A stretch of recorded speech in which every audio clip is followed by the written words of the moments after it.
नमस्कार दोस्तों, astro intelligence के इस वीडियो में आपका तहे दिल से स्वागत है। पिछले वीडियो में दोस्तों हमने एक अनूठे प्रयोग को किया, एक नया प्रयास किया जानने का कि जब ये एस्ट्रोलॉजी के शास्त्र की रचना की गई तो उस समय ऋषियों के मन में क्या चल रहा था। दोस्तों मैंने वहां से सोचना शुरू किया कि अगर ऋषि थे तो दोस्तों वो तो बहुत सात्विक इंसान थे, बहुत पहुंचे हुए लोग थे। उनकी आत्मा और उनका जो जिसको हम कहते हैं कि जुपिटर, विवेक, प्रज्ञा, वो बहुत ही डेवलप्ड थी। और उस अवस्था में अगर किसी शास्त्र की रचना की जाए तो उस समय उनके दिमाग में क्या चल रहा हो। दोस्तों जैसे कि इंसान अपने स्वभाव से दूर नहीं जा सकता। हम एक्टिंग थोड़ी देर के लिए कर सकते हैं, मगर थोड़ी देर के बाद वापस हम अपने मूल स्वभाव की तरफ आ जाते हैं। मैं जितना मर्जी प्रयास कर लूं कि मैं चीजों को छुपा सकता हूं, बहुत प्रयास करता हूं थोड़ा सा डिप्लोमेटिक होने की, मगर दोस्तों being a liberal I am very very liberal. ये दोस्तों कि लिब्रा वाले जो होते हैं ये एक्चुअल में बहुत लिबरल होते हैं, ये अपने मन में कुछ छुपा ही नहीं सकते। सो दोस्तों जो चीज़ मेरे दिमाग में आती है, मेरे दिल में आती है, या जो जो चीज़ें मैंने एजुकेशन के माध्यम से सीखी हैं, मेरा प्रयास होता है कि वो सारी चीज़ें मैं आपको बांट दूँ, आपके साथ शेयर करूँ। सो वो भी जो पिछले वीडियो में हमने प्रयास किया था कि ऋषियों के मन में क्या चल रहा होगा, तो दोस्तों ऋषियों के मन में तो सात्विक चीजें ही चलेंगी, ऋषियों के मन में तो स्पिरिचुअलिटी ही चलेगी, ऋषियों के मन में तो मेटीरियलिज्म की बात ये थोड़ा सा दूर की बात लगती है। सो मैंने वहां से सोचना शुरू किया कि ऋषियों के मन में अगर स्पिरिचुअलिटी से ही ये शास्त्र बना है तो हमें भी कहीं ना कहीं अपनी थिंकिंग में परिवर्तन लाना होगा।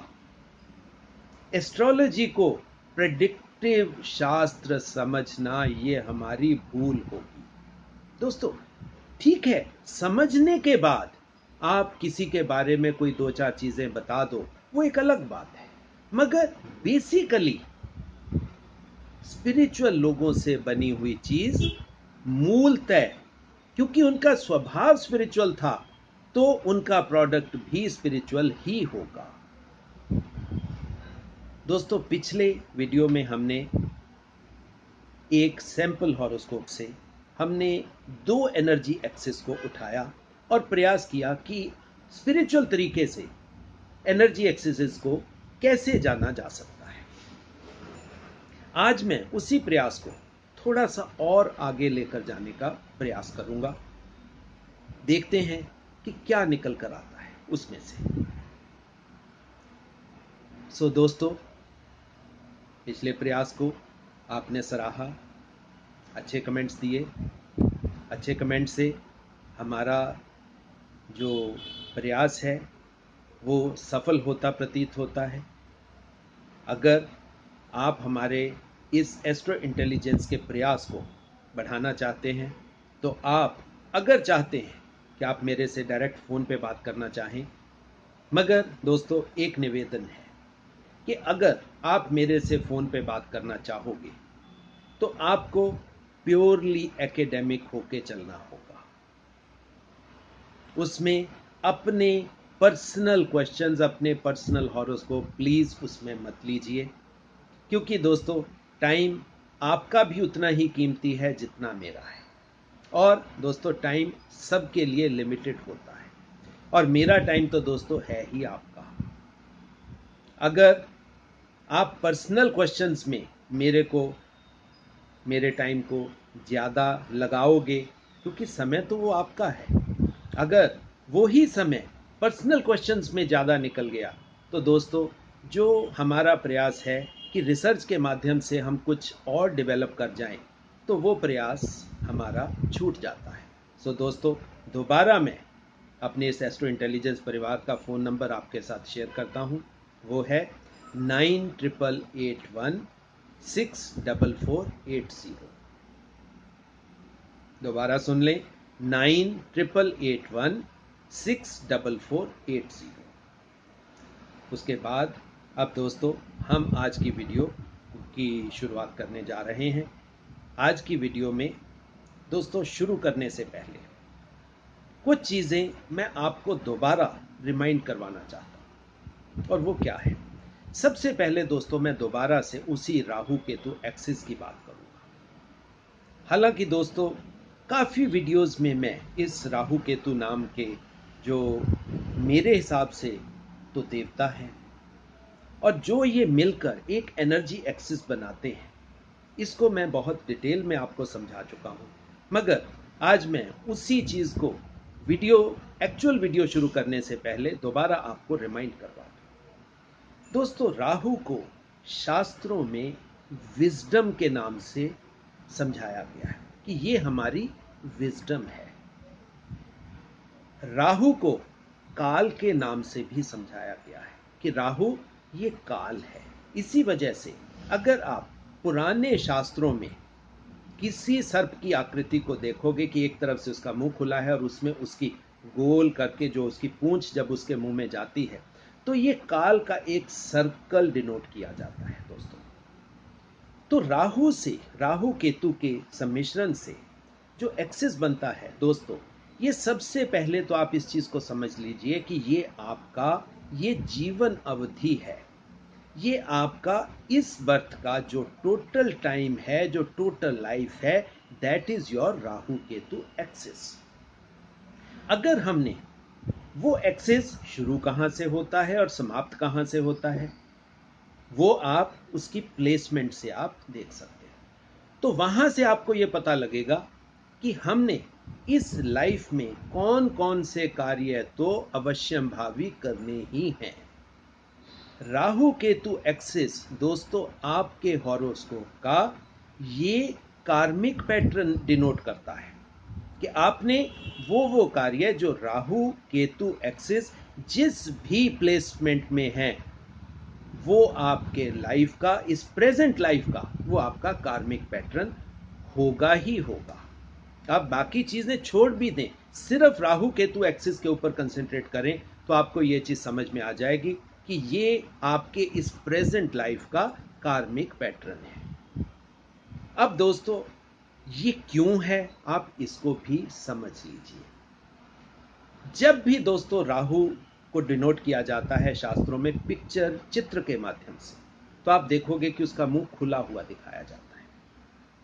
और खुला हुआ मुंह क्या कहता है?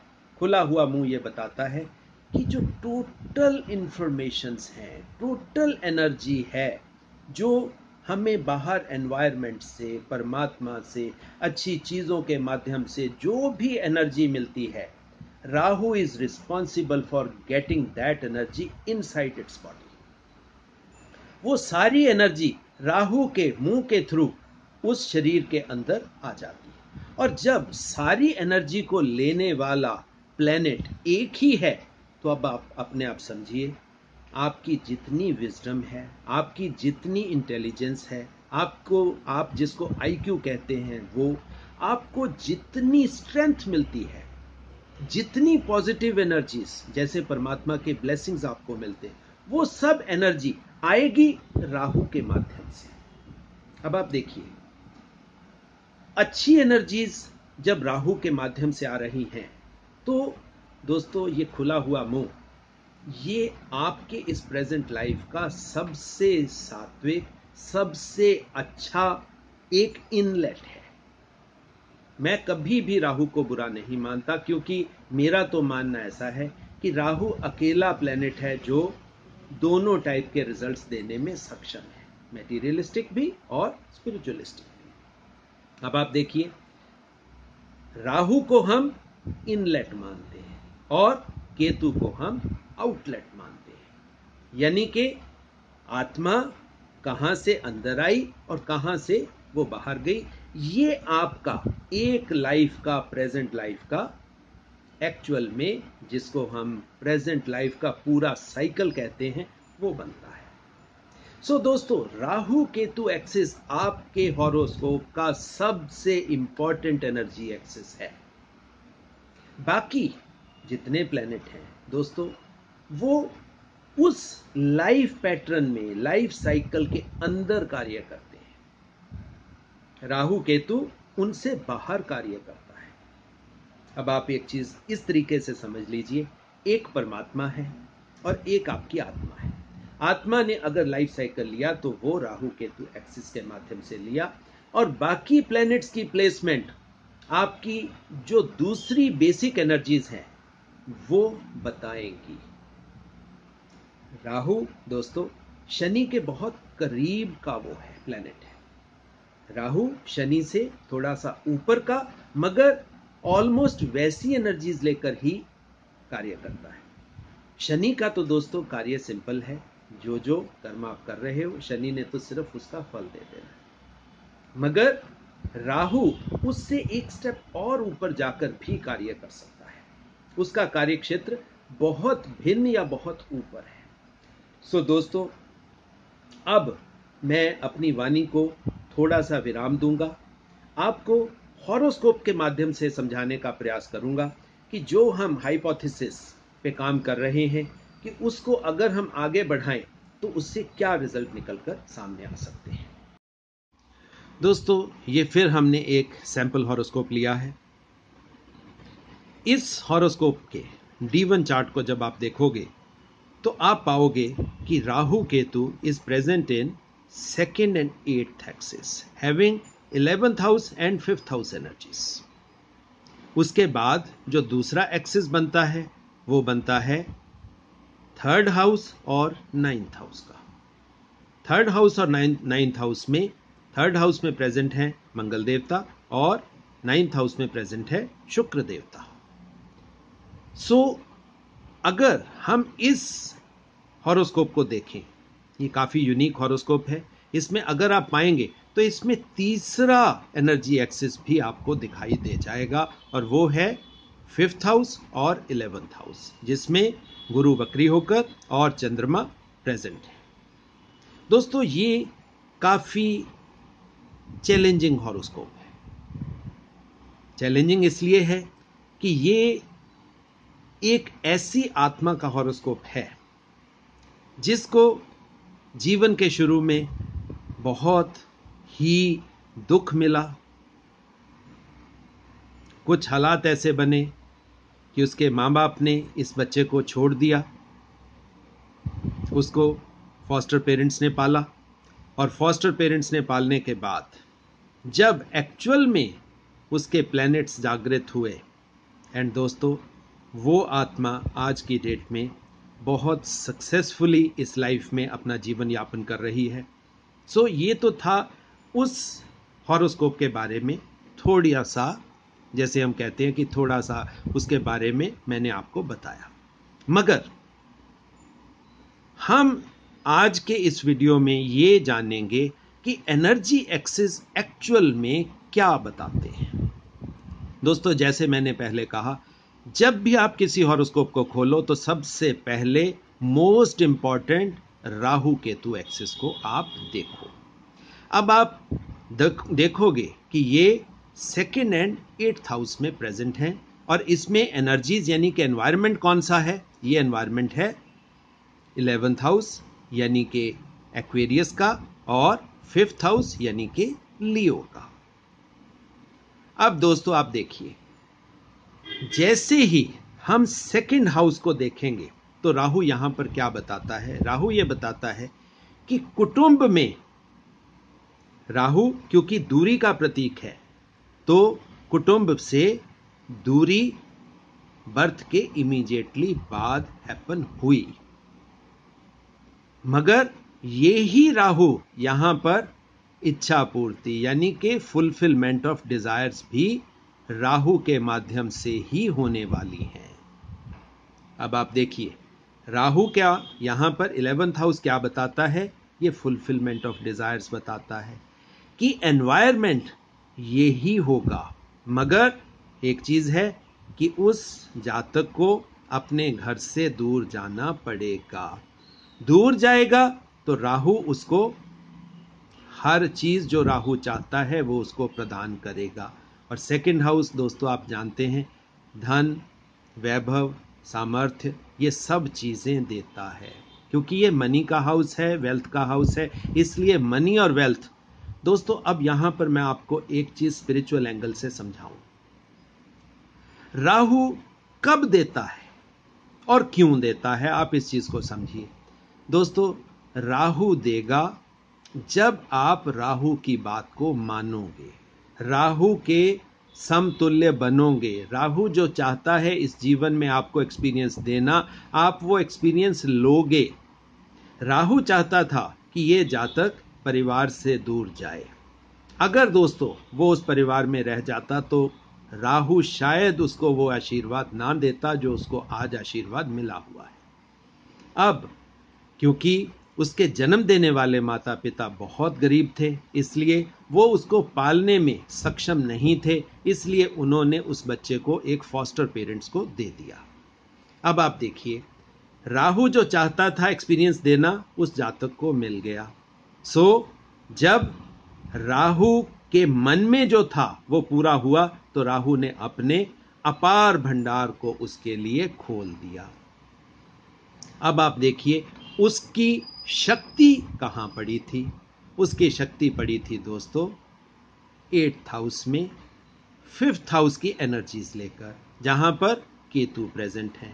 अब आप दोस्तों देखिए 5th हाउस ये बच्चों का घर भी बोला जाता है, यानी कि उस जातक को बाकी बच्चों से डिसोशिएट होना ही था। उसकी एनर्जी की एक्टिवेशन, उसकी शक्ति की एक्टिवेशन तभी होनी थी जब उसने बच्चों से डिसोशिएट होना था। मगर दोस्तों डिसोसिएशन ये कभी भी अच्छी तो होती नहीं। अब आप देखिए 8th हाउस में केतु क्या बताता है। अब आप इसको स्पिरिचुअल एंगल से समझिए। अगर राहु केतु स्पिरिचुअलिटी की बात है तो केतु एक्टिवेट कब होता है? दोस्तों केतु एक्टिवेट होता है क्योंकि 8th हाउस है ये साधना का घर, ये ऑकल्ट का घर। ये जातक दोस्तों जो था ये बचपन से परमात्मा में इसकी अगाध श्रद्धा थी, अटूट श्रद्धा। अब आप देखिए जिस छोटे से बच्चे की परमात्मा में अटूट श्रद्धा होगी तो उसका जो केतु है वो बचपन से एक्टिवेटेड होगा। और क्योंकि केतु 5th हाउस की एनर्जीज लेकर बैठा है दोस्तों, यहां पर आप स्पिरिचुअली एक चीज को और समझिए कि इस बच्चे का कहीं ना कहीं पास्ट लाइफ कार्मिक कनेक्शन या पास्ट लाइफ जिसको हम कहते हैं आत्मिक कनेक्शन बचपन से था। बचपन से परमात्मा के दरबार में जहां जाना, जो इसके बाकी रिश्तेदार हैं वो तो ये बताते थे कि ये बच्चा मंदिर में जाकर भजन करता करता बेसुध हो जाता था। अब आप समझ लीजिए कि उसकी स्पिरिचुअलिटी उसके पिछले जन्म के कर्मों से थी और उसका कनेक्शन क्योंकि 5th हाउस है तो पिछले हाउस यानी कि पिछले जन्म की आत्माओं के साथ या जिसको हम पैरा नेचुरल चीजें कहते हैं उनके साथ उसका संबंध था। सो दोस्तों जैसे ही यहां पर केतु एक्टिवेट हुआ, केतु ने अपनी शक्ति किसको दे दी? अपने ऑपोजिट 7th हाउस को। दोस्तों जब भी आप एनालाइज करो आप हमेशा एक्सिस को देखो और एक्सिस की शक्ति कहां पर पड़ी है इस चीज को देखो। अब आप देखिए 2nd हाउस को एक्टिवेट किया उसके 8th हाउस ने, केतु ने एक्टिवेट किया 2nd हाउस को, यानी कि स्पिरिचुअलिटी के माध्यम से उसका जो पैसे का, मनी का, वेल्थ का, ये चीजें दोस्तों एक्टिवेट हो गई। और दूसरी चीज है केतु ने राहु ने किस चीज को एक्टिवेट किया? राहु ने एक्टिवेट किया बच्चों से उसके डिसोसिएशन को, क्योंकि राहु फॉरेन एलिमेंट है, राहु वायु का एलिमेंट है, इसलिए वायु एक चीज को दूसरी चीज जगह पे ले जाने में सक्षम है, और राहु ने ये ही किया। अब आप देखिए, बिना कुंडली को एनालाइज किए, बिना दशा पीरियड देखे, बिना कोई और चीज देखे, आप कितनी बड़ी मिस्ट्री को अनर्थ करने में सक्षम हो जाओगे। और अब आप देखिए, इसमें कोई हमने नॉर्मल, जिसको हम मतलब पराश्रित सिस्टम ऑफ प्रेडिक्शन कहते हैं, वो हमने इस्तेमाल ही नहीं किया। ना हमने डिग्रीज देखी, ना हमने कोई योगों के बारे में सोचा, हमने सिर्फ और सिर्फ राहु केतु के एक्सिस को देखा, उसको जानने का प्रयास किया, और वहीं से दोस्तों कितनी चीजें निकल कर आ गई। और ये चीजें अब आप देखिए, अब पैसा उसको कहां से मिलेगा दोस्तों? अब मैं बता दूं, वो जातक राहु के कार्य क्षेत्र से बहुत पैसे बना रहा है। यानी कि राहु का कार्य क्षेत्र कौन सा है? वो है रियलिटी से दूर का। वो जातक दोस्तों इस टाइम इंडिया का one of the top most photographer है। अब आप देखिए, बिना हमने बाकी चीजों को देखे, चार्ट में सिर्फ एक एनर्जी एक्सिस को देखकर ही हमने उसके बारे में कितनी चीजें बता दी, और वो चीजें 100% सही हैं। और अभी भी आप देखिए, यहां पर क्योंकि राहु, क्योंकि वायु का प्रतीक है, फॉरेन एलिमेंट है, और ये जातक फॉरेन के साथ संबंध रख के, उनके पास हजारों की तादाद में फॉरेन क्लाइंट्स हैं, जिससे उनको बहुत मनी और वेल्थ मिलती है। अब आप देखिए कितने आसानी से हमने इस चार्ट को एनालाइज कर लिया। अब दोस्तों उसके बाद जो सेकंड एक्सिस है वो हम एनालाइज करने का प्रयास करेंगे। दोस्तों सेकंड एक्सिस है थर्ड हाउस और नाइन्थ हाउस। थर्ड हाउस में मंगल देवता है और नाइन्थ हाउस में शुक्र देवता है। अब आप देखिए, नाइन्थ हाउस में शुक्र क्या बताता है दोस्तों? नाइन्थ हाउस है ये आपके डेस्टिनी का, आपके रिलीजन का, आपकी स्पिरिचुअलिटी का, जो भी अच्छी चीजें परमात्मा के माध्यम से दोस्तों, क्योंकि डेस्टिनी है तो ये आपका हाउस तो है ही नहीं, ये हाउस ही परमात्मा का है। जो चीजें परमात्मा के माध्यम से आपको मिलनी है वहां पर शुक्र देवता प्रेजेंट है। और आप देखिए, शुक्र लग्जरीज का प्रतीक है, शुक्र सिद्धियों का प्रतीक है, शुक्र चाहे इंसान को राजा बना दे। और नाइन्थ हाउस का शुक्र, अब जो लोग नॉर्मल पराशरी सिस्टम में हैं वो इसको बहुत अच्छे तरीके से समझते हैं कि नाइन्थ हाउस में सिक्स्थ हाउस की एनर्जी लेकर अगर शुक्र प्रेजेंट है तो उसका रिजल्ट कितना अच्छा है।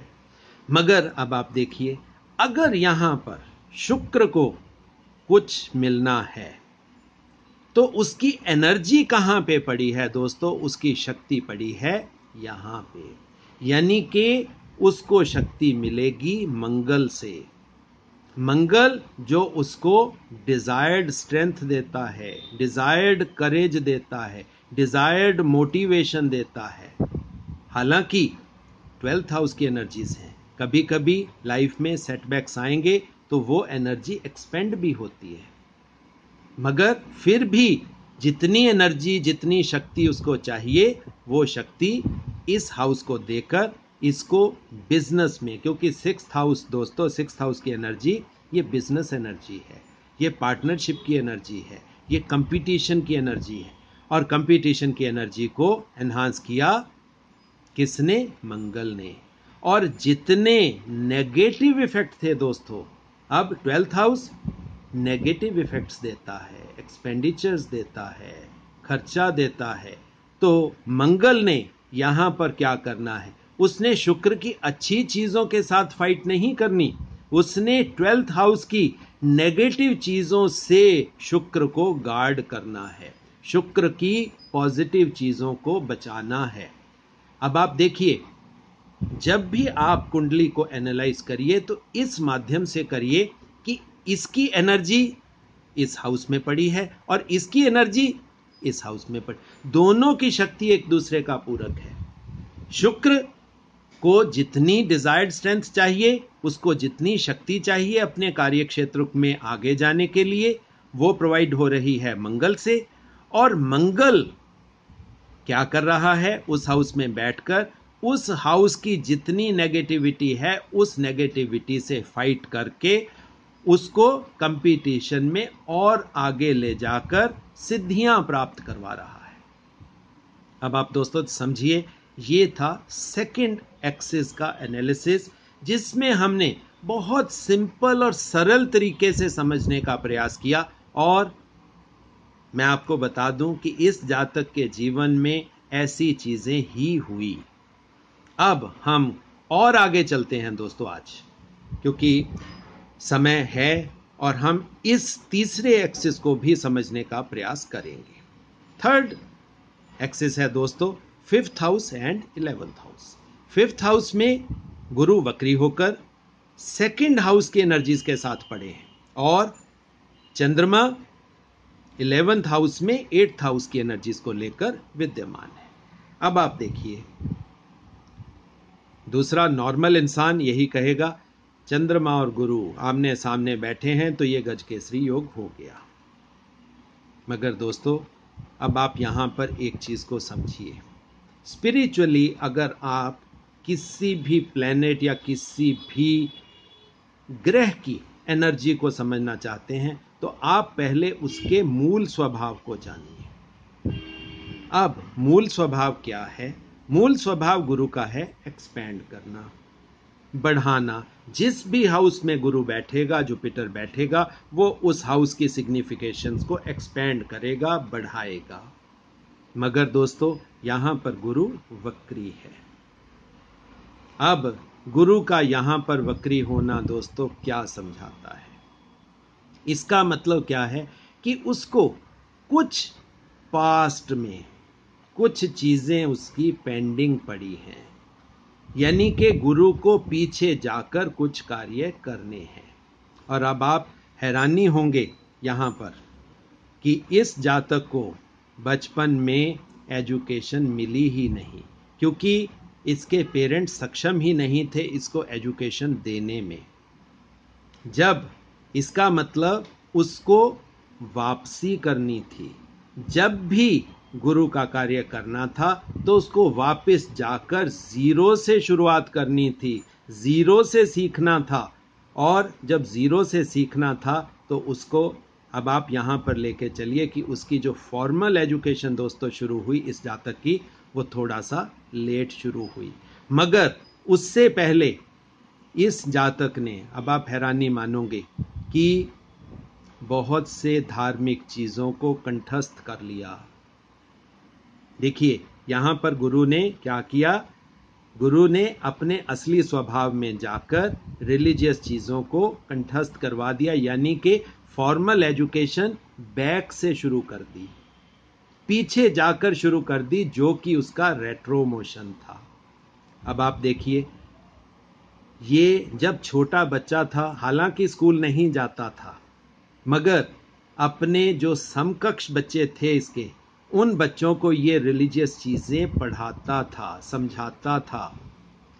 आप बहुत जल्दी याद कर लेता था, फिर उनको भी याद करवाता था। अब आप देखिए, ये करने से इसका फिफ्थ हाउस एक्टिवेट हुआ। फिफ्थ हाउस एक्टिवेट हुआ तो एनवायरमेंट इसको मिला सेकंड हाउस, यानी कि मनी का। मनी का एनवायरमेंट इसको जुपिटर के रेट्रो मोशन से शुरू होगा दोस्तों।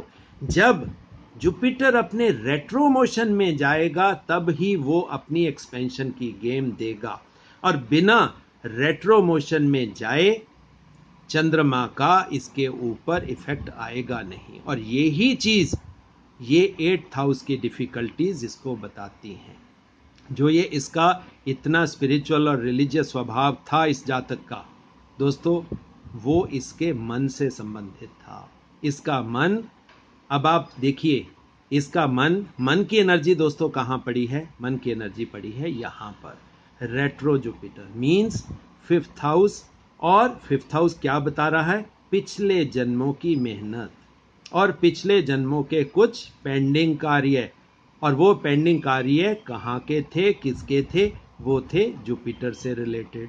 जुपिटर से रिलेटेड पेंडिंग कार्य यानी कि एजुकेशन से संबंधित, जब इस बच्चे ने बिना फॉर्मल एजुकेशन लिए सिर्फ शास्त्रों को, मंत्रों को, भजनों को, कीर्तन को कंठस्थ करके दूसरे बच्चों को फ्री में पढ़ाना शुरू किया, तो दोस्तों ये हाउस उसका एक्टिवेट हो गया। और आप हैरान नहीं मानोगे कि जो इसके फॉस्टर पेरेंट्स थे वो भी काफ़ी गरीब थे। मगर हुआ क्या है, ये बच्चा बताता है कि जितना मैं इन चीज़ों को कंठस्थ करके करता जाता था, मेरे माँ बाप का फाइनेंशियल सिचुएशन इम्प्रूव होता गया, बेटर होता गया। दोस्तों अब यहां पर आप देखिए 8th हाउस है तो डिफिकल्टी तो आएगी, डिफिकल्टी आएगी, मगर उसने अपने मन को कंट्रोल में रखा। और जिसने मन को अनुशासन से इस्तेमाल किया, मन को भटकने नहीं दिया, तो उसका जुपिटर एक्टिवेट होकर अब ये जातक दोस्तों one of the most successful photographer of India and you can say of total universe. अब आप देखिए, आज हमने दोस्तों एक ऐसा चार्ट लिया जिसमें हमने कोई योग नहीं देखे, कोई डिग्रीज नहीं देखी, कोई कंजंक्शंस का यूजेज नहीं किया। हमने सिर्फ स्पिरिचुअल तरीके से सिर्फ एनर्जी को समझने का प्रयास किया। और दोस्तों एनर्जी को समझने से ही काफ़ी हद तक ये चार्ट एनालाइज हो गया, ये चार्ट डेसिफर हो गया। अब आप समझिए कि आप भी इसी तरीके से अगर आप स्पिरिचुअल तरीके से चार्ट को एनालाइज करना समझ जाओगे, प्रैक्टिस करोगे तो सीख भी जाओगे। अगर आप ऐसे करना शुरू कर दोगे तो आप ज़्यादा सटीक चीज़ें हॉरोस्कोप से ढूंढ कर निकाल कर ला सकते हो। और अगर आप इस प्रयास को करना शुरू कर दोगे तो दोस्तों लगता है, हालांकि I am not very sure and I am not very certain also, कि ऋषि पराशर भी एक्चुअल में यही चाहते थे। वो यही चाहते थे कि लोग हॉरोस्कोप के माध्यम से जो स्पिरिचुअल एनर्जीज किसी भी जातक में पड़ी हैं उसको समझ लें। दोस्तों जब आपने किसी के एनर्जी को समझ लिया तो उसके बाद उसकी एनर्जी को डायरेक्शन देना और उसकी एनर्जी से लाइफ में जो जो कार्य करने के लिए वो एनर्जी इस धरती पर आई है, वो कार्य आप उसको सुगमता से करवाने में सक्षम हो जाओगे। और दोस्तों ये ही मोटिव है एस्ट्रोलॉजी का। एस्ट्रोलॉजी के माध्यम से हमने ये ही अचीव करना है। और अगर हम ये अचीव करने में तरीका अपना थोड़ा सा बदल लेते हैं, थोड़े से फ्लेक्सिबल हो जाते हैं, तो दोस्तों इसमें कोई बुराई नहीं है। इसके पीछे मैं ये नहीं कहता कि आप बिल्कुल शास्त्रों को छोड़ दो, बृहद पराशर होरा शास्त्र को आप बिल्कुल नेग्लेक्ट कर दो, उसको बिल्कुल बंद कर दो। नहीं दोस्तों, बेसिक्स तो आपको रखने हैं। बिना बेसिक्स के आप कभी भी हॉरोस्कोप को एनालाइज नहीं कर सकते। बिना बेसिक्स के एस्ट्रोलॉजी दोस्तों हैपन ही नहीं होगी। मगर यहाँ पर मैं थोड़ा सा और ऐड कर दूं, बिना स्पिरिचुअलिटी, बिना मेडिटेशन के भी एस्ट्रोलॉजी दोस्तों हैपन नहीं होगी। ये मेरा व्यू है और मैंने जितने भी सक्सेसफुल एस्ट्रोलॉजर्स के साथ गुफ्तगू की है, उनके साथ डिस्कशन की, बातचीत की, तो वहाँ से यही निकल कर आया कि जब भी उन्होंने अपने जीवन में कमर्शियल एंगल को थोड़ा सा ऊपर ले गए तो उनकी एस्ट्रोलॉजी डाउन चली गई। और जब भी उन्होंने कमर्शियल एंगल को डाउन किया, स्पिरिचुअलिटी मेडिटेशन को ऊपर रखा, तो उनकी एस्ट्रोलॉजी बहुत ज़्यादा एक्यूरेट होती गई। सो दोस्तों आशा करता हूँ कि ये वीडियो भी आपको पसंद आएगा और आपके सुझाव इनवाइटेड हैं। आप मेरे इस प्रयास में मेरे साथ चलिए। कोशिश करते हैं कि हम बहुत ही सरल तरीके से एस्ट्रोलॉजी की दुनिया में कुछ नया करने में सफल हो पाएंगे। धन्यवाद।